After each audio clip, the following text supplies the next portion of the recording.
سلام الله عليكم ورحمة الله وبركاته داوديال دغيستيال ميل والبو أجوكتان السلام عليكم ورحمة الله وبركاته برنامجك وبرنامجكي حكرادينتا iyo xaqiiqada dhabta ah qodobada maanta ku maqli doontaanna waxa kamida boorama oo xaaladeedu allow sahal tahay dhaawaca oo markii isbitaaladii qaadi waayay magaalooyinka kale loo sii gudbinayo meedka dadka rayidka ah soo gaaray oo magaalada daadsan boorama oo isu bedeshay qiiq iyo dhagxaan aad u fara badan qodobadaasi oo faahfaahsan ayaa barnaamijka xukraadinta iyo xaqiiqada dhabta ah ku maqli doontaan balse daawada marka ugu horeyso muuqaalka like saar oo sii share garay page-kana follow dheh waa ku mahadsan tahay intaas haddaan noo samaysid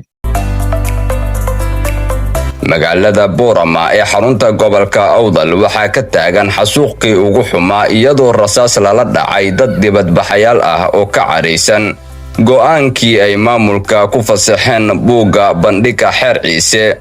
gobolka awdal ayaa allow sahal ah dibadbaxayaal ayaana buux dhaafiyey magaalada boorama oo dhan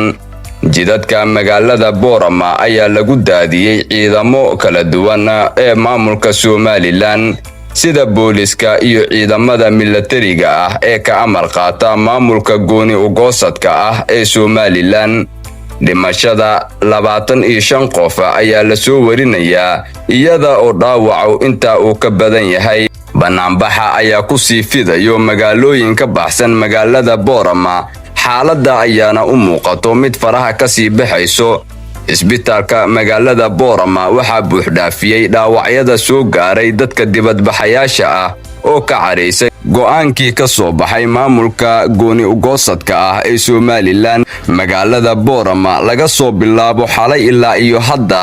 waxay ku jirtay xaalad ka duwan xaaladihii hore iyada oo magaalada oo dhan ay gilgileen dibadbaxayaal aad u fara badan kuwaasi oo xirtay wadooyinka halbowlaha u ah magaalada boorama